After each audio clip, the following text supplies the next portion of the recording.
سب سے پہلے تو آپ تمام برادران کا شکر گزار ہوں. بہترین پروگرام آپ موجودہ جو خطے کی صورتحال ہے، عالمی صورتحال ہے، اس کے اوپر آپ کر رہے ہیں، اور بہترین نمائندگی میں سمجھتا ہوں پاکستان کی شکریہ، آپ جزاک اللہ، تمام بہت شکریہ. برادران علماء کرام کر رہے ہیں، جس پہ میں واقعی ذاتی طور پہ شکریہ ادا کرتا ہوں.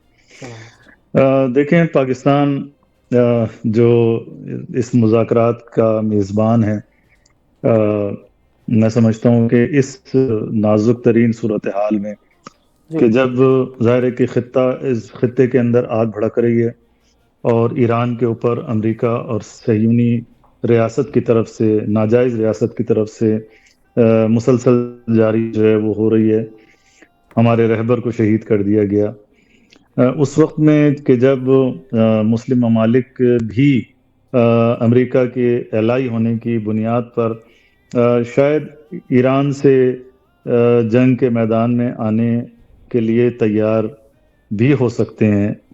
جی تو اس صورتحال میں پاکستان کا مذاکرات کے لیے اقدام کرنا، کوششیں کرنا ایک انتہائی، میں سمجھتا ہوں کہ سنجیدہ کام ہے، انتہائی صحیح. گراں قدر کام ہے، اور خود پاکستان کے لیے بہت میں سمجھتا ہوں کہ ایک ضروری عمل تھا کہ جو پاکستان نے انجام دیا، ایک مسلمان ہونے کی حیثیت سے، ایک ہمسایہ ہونے کی حیثیت سے، اور اس حیثیت سے بھی کہ بہرحال پاکستان کے جو ریلیشن ہیں وہ ایران کے ساتھ بھی بہت گہرے ہیں، اور ساتھ ساتھ امریکہ کے ساتھ بھی تعلقات ہیں، اور عرب ممالک کے ساتھ بھی اس کے تعلقات ہیں، اور خود سعودیہ کے ساتھ اس کا جو جی ہے وہ دفاعی معاہدہ موجود ہے.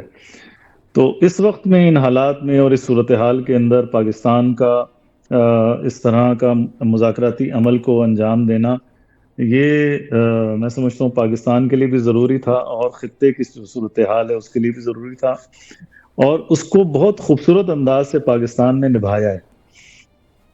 اب اس میں باتیں تو خیر بہت سارے لوگ بہت ساری باتیں کرتے ہیں، لیکن ہم مجموعی طور پہ اگر دیکھیں تو پاکستان کے لیے یہ ایک بہترین اقدام ایران کے حوالے سے بھی ہے، اور خطے کے حوالے سے بھی ہے، اور اس جنگ کی آگ کو بجھانے کے لیے ایک زبردست اقدام ہے.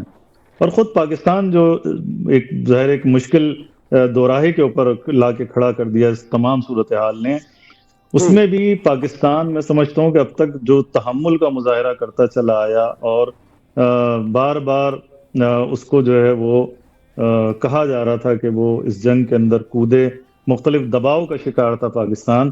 جی تو بالکل. اس تمام صورتحال میں پاکستان کے اس اقدام کی وجہ سے وہ دباؤ بھی پاکستان کے اوپر کم ہوا ہے، اور صورتحال جو ہے وہ بہتری کی طرف گئی ہے، خطے میں بھی اور پاکستان کے حوالے سے بھی. یعنی آجان تو مذاکرات کا جو پاکستان ان عرب ممالک سے تو بہتر ہے نا کہ جن کے اڈوں سے جہاز اڑ کے ایران میں بچوں اور بچیوں کو قتل کر رہے تھے.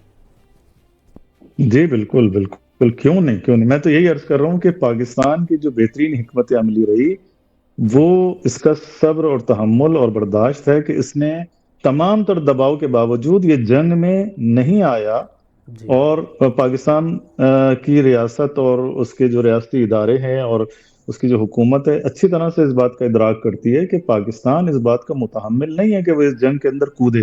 جی اور اس کی بہت بڑی وجہ یہ ہے کہ پاکستان ایک نظریاتی ملک ہے، پاکستان اسرائیل کو تسلیم نہیں کرتا ہے، پاکستان جی ایک بالکل. مستقل ملک ہے، جی جی اور پاکستان جو ہے، پاکستان کے جو 25 کروڑ عوام ہے وہ اس وقت ایران کے ساتھ کھڑی ہوئی ہے، جی وہ ایسے ہی ہے. اسرائیل جی بالکل. مخالف ہے، وہ امریکہ مخالف ہے اس وقت. اور اس میں آپ نے دیکھا ہوگا کہ عوام نے کتنا خوبصورت کردار ادا کیا ہے ان 40 دنوں میں پاکستان کے اندر. بالکل، پاکستانی عوام، علماء، مذہبی جماعتیں، سیاسی جماعتیں. ابھی آپ مثلا دیکھ لیں جو خواجہ آصف صاحب کا ٹویٹ تھا، جی جی بالکل. وہ اصل میں ڈپلومیسی اور سیاست سے ہٹ کے وہ ان کے دل کی آواز تھی، وہ ایسے ان کا بالکل. اپنا جی نظریہ تھا کہ بالکل. جس پوری کا انہوں نے امت کے اظہار کیا جذبات، ہے. پوری امت کے جذبات کی بالکل، ترجمانی. بالکل. پوری امت کے جذبات، پاکستانیوں کے جذبات، پاکستانی سیاست دانوں کے جذبات، اصل میں جذبات یہ ہیں، جی لیکن بالکل. مجبوریاں ظاہر ہے جو بھی ہوں ان